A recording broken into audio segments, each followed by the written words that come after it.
Hallé el camino antiguo. Por Manuel Pérez Vila. Verdadero carácter de la Iglesia. Todo católico cree que la única Iglesia de Cristo establecida en el mundo es la que tiene su cabeza en Roma. Tal era, como es natural, mi propia opinión también. Pero cuando comencé a leer el Nuevo Testamento, según el propósito que al final del capítulo anterior expongo que hice, descubrí que por Iglesia debe entenderse no una sociedad humana sino divina. Cristo dijo: mi reino no es de este mundo. Si de este mundo fuera mi reino, mis ministros habrían luchado para que no fuese entregado a los judíos. Juan 18:36. Y Pedro, en su primera epístola, 1:1, escribe a los extranjeros, y más adelante en el capítulo 2:11, os ruego, carísimos, que, como peregrinos advenedizos.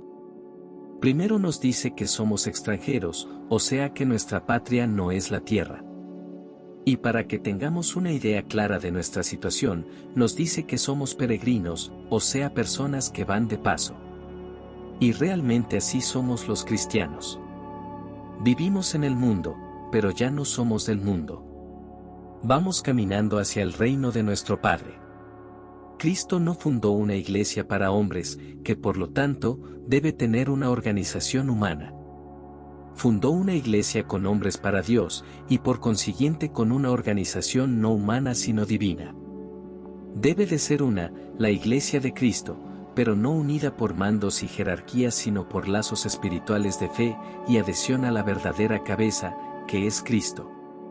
Realmente Jesús habló de un solo rebaño y un solo pastor, pero si el pastor es uno, no puede ser el Papa, que ha habido muchos, sino el mismo Cristo. Y su rebaño, seremos los que tenemos fe en él. El señor obispo de Barcelona dice en su pastoral, ya mencionada, la unidad de la Iglesia descansa, por voluntad de su divino fundador, como sobre piedra solidísima, en Pedro y sus sucesores. A esta afirmación tan rotunda podemos responder: A. Pedro nunca fue piedra de la Iglesia de Cristo. Nos referimos a piedra angular o fundamental, porque piedras lo son también los apóstoles y profetas, Efesios 2:20, y todos los fieles, Primera de Pedro 2:5. La piedra fundamental sobre la que se funda la Iglesia de Cristo es el mismo, y así lo afirma Pedro, en su primera epístola 2:4, a él habéis de allegaros, como a piedra viva rechazada por los hombres, pero por Dios escogida, preciosa. ¿Por qué recibió Pedro este sobrenombre, si no es la piedra? Nada más sencillo. Él hizo la confesión que es la piedra fundamental de nuestra fe: tú eres el Mesías, el Hijo de Dios vivo, Mateo 16:16. Jesús contesta a esta confesión en el versículo 18, yo te digo a ti que tú eres Pedro, no piedra, sino Pedro, y sobre esta piedra, ¿quién es la piedra? ¿Pedro? No, sino su confesión. ¿No descansa nuestra fe sobre la creencia o piedra de que Cristo es el Hijo de Dios? Edificaré yo mi iglesia. Así dice San Pablo, que cuanto al fundamento, nadie puede poner otro, sino el que está puesto, que es Jesucristo, 1 Corintios 3:11. El Espíritu Santo, de ser esto que dice el apóstol ciertamente inspirado por él, es lógico que desconocía que el fundamento era Pedro, y no supo interpretar las palabras de Jesús antes mencionadas. Oh ignorancia de aquellos tiempos. Resulta que el mismo Pedro no sabía que él era la piedra fundamental, pues dice, él, Cristo, es la piedra rechazada por vosotros los constructores, que ha venido a ser piedra angular, Hechos 4:11. Y añade, vosotros, como piedras vivas, sois edificados, 1 de Pedro 2:5, y no añade, sobre mí que fui designado la piedra fundamental de la Iglesia, sino sobre él. ¿Cómo debemos, pues, entender las palabras de Cristo, enfáticas y bien claras que encontramos en el Evangelio? Tú eres Pedro, y sobre esta piedra edificaré yo mi iglesia. Aunque ya hemos dado la interpretación lógica de estas palabras, según se desprende de los escritos inspirados posteriores a las palabras de Jesús, y esto desde luego es más que suficiente, podemos ver cómo las interpretaron también algunos padres. San Hilario, sobre esta piedra de la confesión, la iglesia es edificada. San Juan Crisóstomo dice, sobre esta piedra, es decir, sobre la fe de esta confesión, edificaré mi iglesia. San Agustín afirma con el mayor atrevimiento, la piedra hizo ver a Pedro, y la piedra era Cristo. La razón nos dice que, si la iglesia de Cristo tiene un fin divino que cumplir, no puede tener un fundamento humano. Por lo tanto, este fundamento no puede ser otro que el mismo Jesús. B. Pedro nunca fue tratado como jefe o primado de los demás apóstoles. Antes de empezar a tratar este punto, quiero sentar unas premisas en las que estoy seguro todos los lectores estarán de acuerdo. Primero, el enviado es inferior al que envía.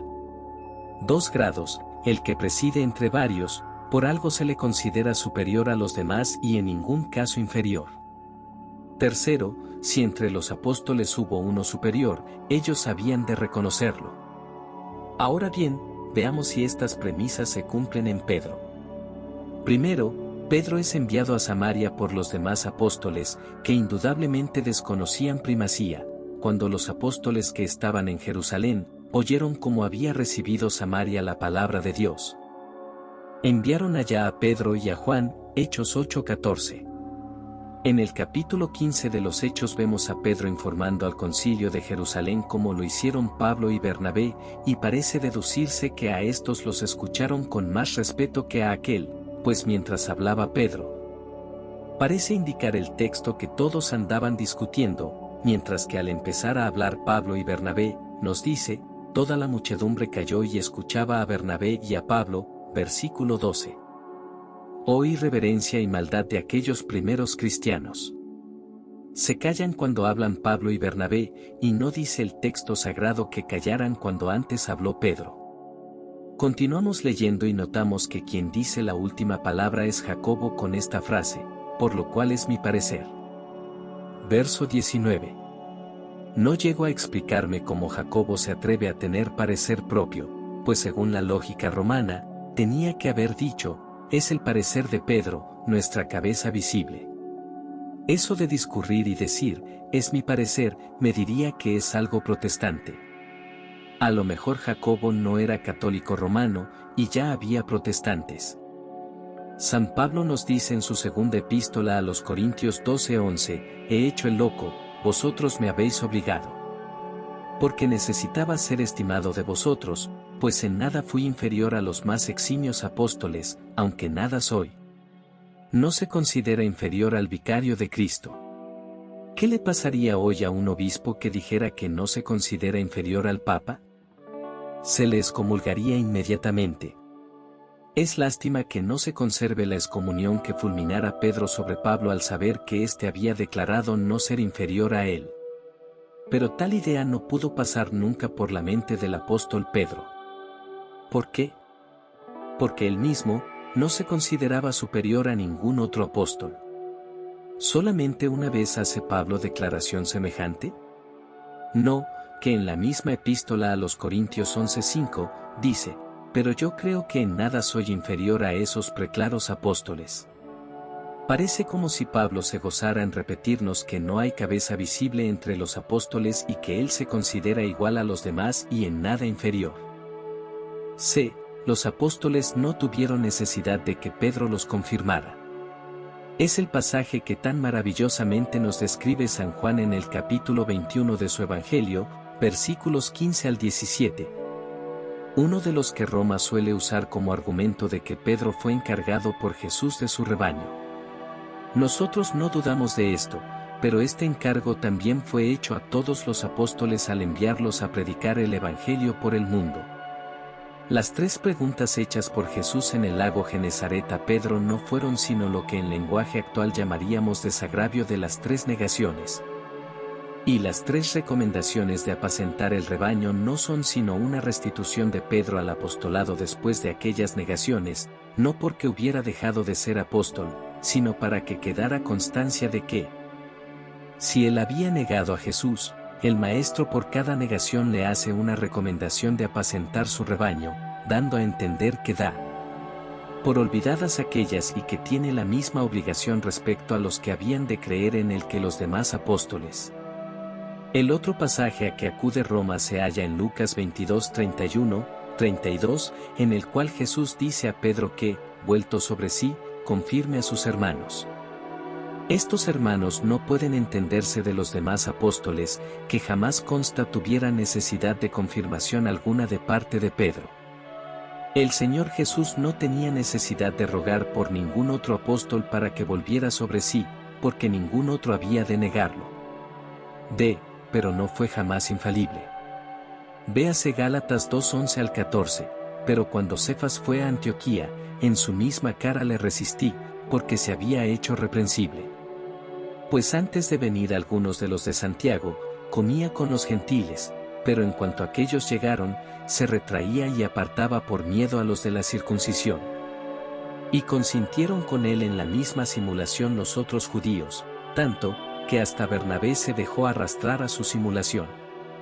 Pero cuando yo vi que no caminaban rectamente según la verdad del Evangelio, dije a Cefas delante de todos, si tú, siendo judío, vives como gentil y no como judío, ¿por qué obligas a los gentiles a judaizar? La Escritura nos dice que Pedro no caminaba rectamente según la verdad del Evangelio. Indudablemente que el Espíritu Santo, previendo que al pasar de los siglos habían de hacer algunos hombres a Pedro infalible, exprofesamente hizo dejar constancia en la Sagrada Escritura de que él no caminó rectamente y se equivocó, para que sabiendo esto no cayéramos en el error. En ninguna parte consta que Pedro fuera obispo de Roma. Hay argumentos negativos por los cuales podemos afirmar que nunca fue a la capital del imperio, como es el silencio que las epístolas de Pablo escritas desde allí guardan. Los primeros documentos que nos hablan de Pedro convertido en obispo de Roma, son de más de 300 años posteriores a su muerte. Los papas que se dicen sus sucesores cometieron muchos errores. Esto es de fácil prueba, puesto que algunos llegaron a caer en la herejía. Por lo tanto, no es un error científico, como el encarcelamiento de Galileo, sino de fe. Por ejemplo, el Papa Liberio cayó en la herejía arriana, Zósimo en el pelagianismo de Celestius, y el Papa Juliano en el sabelianismo de Marcelo de Ancira. Tenemos, pues, 3 papas que fueron herejes. ¿Cómo se explica que siendo infalibles cayeran en herejía? Esto es uno de los insondables misterios del catolicismo romano. Pero continuemos argumentando. Si todos fueron infalibles, no debe de existir entre ellos contradicción alguna en materia de fe. Pero vemos que el Papa Honorio I fue condenado después de su muerte como hereje por el Sexto Concilio, año 680, y por su sucesor León II, que excomulgó a Honorio I como monotelita. Gregorio I, año 600, llama anticristo a todo aquel que tomara el título de obispo universal, título que hoy usan los papas. Inocencio I y Gelasio I declaran que es tan necesario que los niños reciban la comunión y que sin ella irán al infierno, y esta doctrina fue condenada por el Concilio de Trento. Aquí tenemos un concilio condenando una doctrina dada por papas infalibles. Nicolás I aseguró a los búlgaros ser suficiente bautizar en nombre de Cristo, en lugar de hacerlo en el de la Santísima Trinidad. Esta es una pequeña lista de la infinidad de errores cometidos por los papas. ¿De dónde sacan los actuales la infalibilidad que tan rotundamente afirman hoy los católicos? Veamos ahora, ¿qué opinan los mismos papas de la infalibilidad pontificia? Actualmente no hay ni que hacerles la pregunta, pero es interesante saber, qué pensaban de sí mismos aquellos de los que los actuales han heredado. Según dicen, este don celestial. El Papa Inocencio II afirma que, para los pecados que él ha podido cometer contra la fe, pertenece a la Iglesia el juzgarlos. Si admite poder cometer pecados contra la fe, es que ignoraría ser poseedor del don de la infalibilidad. Adriano IV dice que los papas pueden equivocarse y que varios fueron herejes. Gregorio VI, Gregorio XIII y Clemente VI declararon que si han enseñado cosa alguna en contra de la fe católica lo retractan. Aún podría seguir nombrando casos en que los mismos papas, cuando aún no habían llegado al grado de falta de humildad actual, se reconocen hombres falibles. No quiero tocar los crímenes y pecados cometidos por los hombres que se dicen cabezas visibles de la Iglesia de Cristo en la tierra y vicarios de Él. Horror da pensar en un Inocencio IV, Juan 20, Juan 22, año 1410, degradado por el Concilio de Constanza por hereje, asesino, adúltero y sodomita, un Sixto IV, un Alejandro VI. Amante de su propia hija Lucrecia y muerto envenenado por sus cardenales, etc.